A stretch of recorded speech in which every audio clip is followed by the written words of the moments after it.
It is correct to say that the year 2020 is a year that goes against nature and is expelled from nature.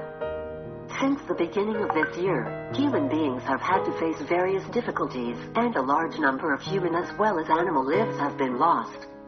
You know, Lebanon is home to the second largest migratory bird world in the world. Millions of birds fly through this orbit each year.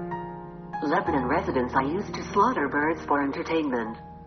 They shoot and kill about 1.7 million members of the party every year. Another large number of birds are caught using traps. All these acts are illegal acts. Not only what is received but also in other countries in the Middle East.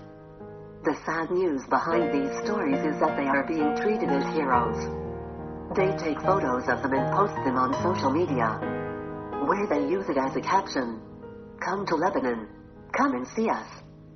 There are also Facebook pages organized by such hunters.